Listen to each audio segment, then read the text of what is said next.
So, hello yo, what's up mga kinemes? Welcome back to our YouTube channel. Ako nga pala ang baklang walang pera, pero may itsura.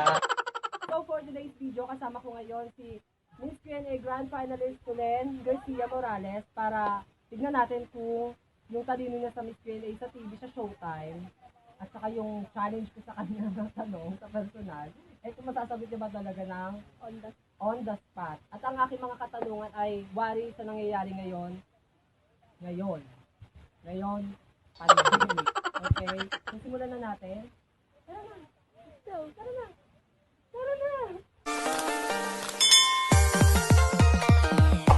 What have you learned from this pandemic and how can you apply it in your everyday life? What I have learned from this pandemic and how can I apply it on my everyday life? One thing that I have learned is that it's very important that you're always prepared. That you are just not only prepared financially, but you should also prepare yourself mentally as well as spiritually for anything that could happen in your life along the way, especially those unexpected circumstances. And I think one way for me to apply it into my everyday life is that if I will have a proper mindset in advance, that if there are things that could happen in the future which it will not somehow go along my way and which will not fall under my favor, I think it will always be better for me to be prepared and for me to save not only myself but also my family as well as those people who's very much more important for me. And lastly, for me to extend the help that I can give not just only for my family but for those family whom I think who's totally in need. Thank you. Napakagaling. Tinatanong ko lang naman kung anong gagawin na pagkatapos itong pandemic, di ba? So, next question na tayo. Ito na po ang ating pangalawang tanong. What if someone asks you to run for a position in the government? Would you take a chance? Yes or no? And why? If someone will ask me to run for a specific position in the government, for now, I don't think so because I'm still happy with what I am doing. I love socializing with people, especially when I'm in the office.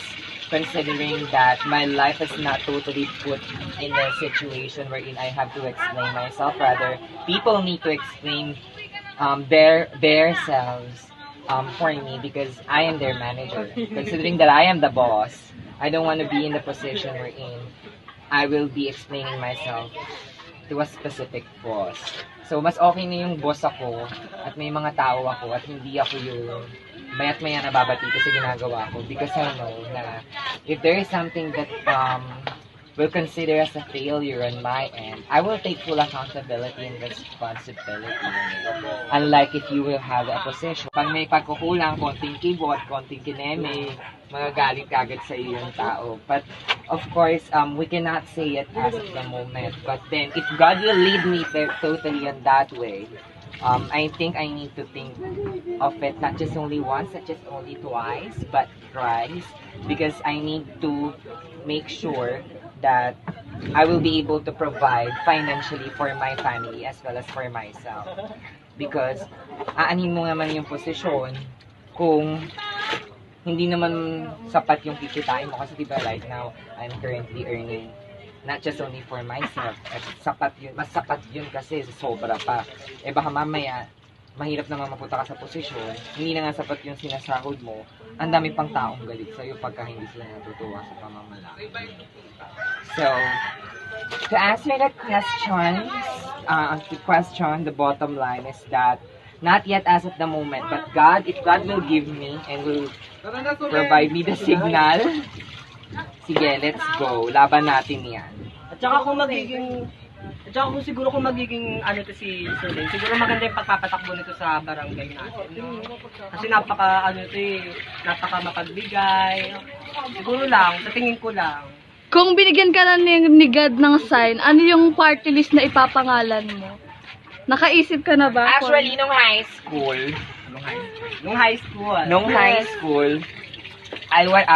when I graduated from high school, I received the Jerry Rojas Leadership Awardee for the whole Bulacan. So, isang medal lang siya na binibigay sa buong Bulacan. Tapos, ako yung naka-receive. That is because I was the president of the student council when we graduated from St. Mary's Academy of Sabay. And at the same time, best in social studies. Parang lahat put into economics, into politics talaga eh. Kaya lang. Miss Q&A. Diba? Oh, patingin nga. Miss Q&A. Yun. So, ano ba yun? So, yun nga. Parang everything is falling into politics. So, maybe, I have the leadership skills. It just only need to be, improve as of the moment kasi syempre nabago na, nag-iba ng takbo ng buhay. Iba naman yung school, iba rin naman yung gobyerno.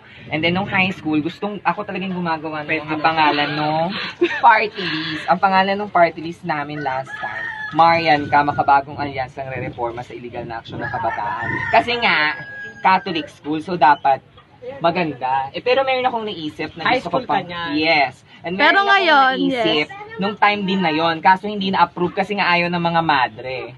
Ang pangalan niya is Bayag. Oh, Bayag Party List. What means? Ng bayag? Ang Bayag is bagong alyansang yayanig sa abusadong gobyerno. So, I think bagay na bagay kasi yung gobyernong meron tayo dito ngayon, masyadong abusado. Parang bayag, parang ang bango-bango, di ba? Parang pangalan pala ng party list, ang bango-bango na. Oo, tsaka catchy siya. Who would think of a party list who could somehow sound wholesome, but then the definition itself would somehow be more meaningful than what you've thought. So ito na ang aking huling katanungan kay Miss Q&A Solenn Morales Garcia. If you are to be classified as positive in COVID-19, how will you face it? Well, all my life I have been so independent to the extent that I can leave myself alone. For I do not believe that no man is an island. For I can prove to myself that I can live my life by my whole self. As long as I have the confidence in me, I think I will be able to pass through a specific problem. And if I were to be positive or to be classified as a person who has a COVID-19, I think I will be able to face it by means of not losing my faith in God. At the same time, by believing in myself that I can surpass it. And also by following all the safety precautions and measures that has been provided by my doctor. Because I believe everything can start and everything can go well if you have discipline in yourselves. As long as you know how to follow and as long as you know that God will never leave you for whatever challenge and problem you have in life, I think any problem can bring you down. Because those are just problems, but there's a big God on above of everyone.